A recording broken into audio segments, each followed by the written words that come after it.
ये टाइगर मछली के चक्कर में पानी में छलांग लगा देता है, लेकिन इसके हाथ एक भी मछली नहीं आती। दूसरी तरफ एक लड़का ये सब देखकर हंस रहा था, लेकिन वो टाइगर इसी लड़के की तरफ आ रहा था। लड़का ये सब देखकर डर जाता है और अपनी नाव की तरफ जाने लगता है। टाइगर लड़के के नजदीक पहुंचता, उससे पहले लड़का नाव में चढ़ जाता है और अपने उस पानी के ढांचे को भी ऊपर खींचने लगता है, लेकिन टाइगर ने ढांचे को पकड़ रखा था। लड़का केवल अपना बचाव देख रहा था, लेकिन टाइगर को एक सहारे की जरूरत थी। टाइगर पानी में घूम रहा था, वो नाव के ऊपर जाना चाहता था। लड़का उसे डांट लगाता है। टाइगर की आंखों में मासूमियत झलक रही थी। हर कोई एक जिंदगी पाने के लिए अपना बचाव करता है। लड़का टाइगर की कोई मदद नहीं करने वाला था, क्योंकि इसे भी अपना बचाव करना था। धीरे धीरे रात हो जाता है। टाइगर ने अभी नाव को पकड़ रखा था। लड़के को ये सब देखकर तरस आ गया था। लड़का एक फट्टे को लटकाकर अपने ढांचे में चला जाता है। टाइगर ढांचे को पकड़कर नाव के ऊपर चढ़ गया था। टाइगर को थोड़ी राहत महसूस होती है। अगली सुबह लड़का ढांचे पर बैठा था, जिसे जोरों की भूख लगी थी। मुख मिटाने के लिए एक मछली का शिकार करता है। मछली काफी बड़ी थी। मछली खुद का बचाव करने के लिए तड़प रही थी। लड़का अपनी भूख मिटाने के लिए तड़पती मछली को शांत कर देता है, लेकिन लड़के को दुख होता है कि उसने किसी की जान ली है। अब लड़का अपनी भूख मिटाने के लिए एक बड़ी मछली को पकड़ लेता है। मछली अपनी जान बचाने के लिए तड़प रही थी। लड़का तड़पती मछली को शांत कर देता है, लेकिन लड़के को दुख था कि उसने किसी की जान ली है। वो ऊपर वाले का शुक्रिया करता है। फिर लड़का नाव के पास जाता है और उस मछली को नाव में फेंक कर टाइगर को बाहर बुलाता है। कई दिन से भूखा टाइगर अपनी भूख मिटाता है। लड़के में एक दया थी, वो जानवरों के दर्द को पहचान सकता था। अब लड़का धीरे से नाव के ऊपर चढ़ता है और डंडे को उठाने की कोशिश कर रहा था। तभी टाइगर बाहर आ जाता है। लड़का बहुत ज्यादा डर गया था और लड़के के चेहरे पर एक मछली लगती है। लड़का मछली को उठाकर टाइगर की तरफ फेंकता है, लेकिन वो मछली उड़कर भाग जाती है। टाइगर को पछतावा होता है कि उसके हाथ से एक मछली निकल गई, लेकिन इनके लिए कुछ बड़ा होने वाला था। अचानक यहाँ एक मछलियों का तूफान आता है। सभी मछलियाँ उड़ने वाली थी। ये नजारा देखने में बेहद कमाल का लग रहा था। नाव में बहुत सारी मछलियाँ हो चुकी थी, लेकिन लड़के को टाइगर से खुद का बचाव भी करना था। वो टाइगर को डराते हुए एक बड़ी मछली अपने लिए उठाता है और उस मछली को खाकर अपनी भूख मिटाता है। लेकिन अब लड़का ठान लेता है कि उस खूंखार टाइगर को ट्रेंड करेगा, उसे एक समझदार जानवर बनाएगा, जिससे दोनों इस नाव पर आसानी से सफर कर सके।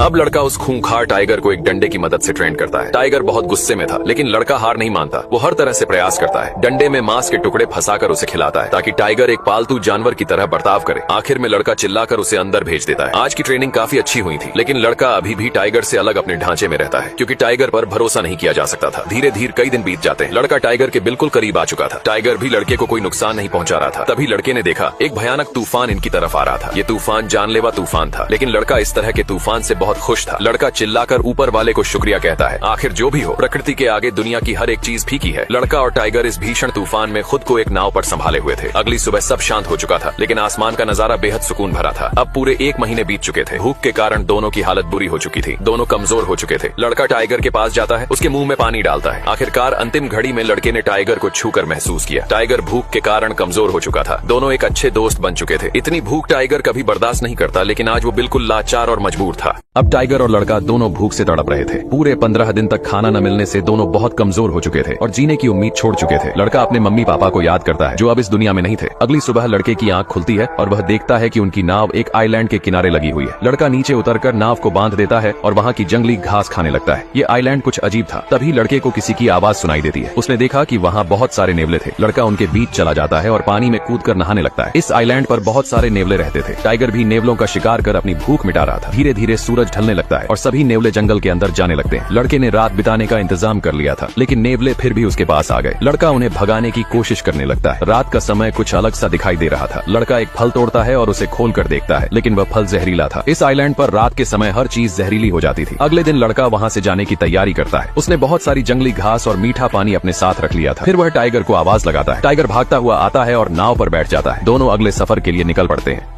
अगले दिन लड़का यहाँ से जाने की तैयारी करता है। उसने नाव में बहुत सारी जंगली सब्जियां और पीने के लिए पानी भर लिया था। वह चिल्लाकर टाइगर को बुलाता है। टाइगर भागकर आता है और नाव पर बैठ जाता है। दोनों अगले सफर के लिए निकल पड़ते हैं। कई दिनों बाद वे समुद्र के किनारे पहुंचते हैं। लड़का रस्सी पकड़कर नाव को खींच रहा था, लेकिन उसमें अब जरा भी जोर नहीं बचा था। वह समुद्र के किनारे गिर जाता है। ये सफर काफी कठिनाइयों से भरा था। टाइगर नाव से नीचे उतरता है, लेकिन वह इतना कमजोर हो चुका था कि उसे चला भी नहीं जा रहा था। धीरे धीरे टाइगर जंगल की ओर बढ़ने लगता है। लड़का उसे ही देख रहा था और यही सोच रहा था कि टाइगर उसे एक बार पीछे मुड़कर जरूर देखेगा, लेकिन टाइगर बिना पीछे देखे जंगल में चला जाता है। तभी कुछ लोग आते हैं और लड़के की मदद करते हैं। हालांकि लड़का बहुत रो रहा था। लड़के की जान तो बच गई थी, लेकिन उसे इस बात का गहरा दुख था कि टाइगर ने एक बार भी पीछे मुड़कर नहीं देखा। वह टाइगर जिसके साथ लड़के ने कई महीने कठिनाइयों में बिताए थे। दोनों ने मिलकर उस दर्द को सहा था। यह एक गहरी दोस्ती थी, लेकिन एक तरफा दोस्ती थी। चाहे दोस्ती हो या प्यार, अगर वह एक तरफा हो तो दोनों ही जहर के समान होते हैं। ये कहानी यहीं समाप्त होती है। आपको ये कहानी कैसी लगी जरूर बताइए।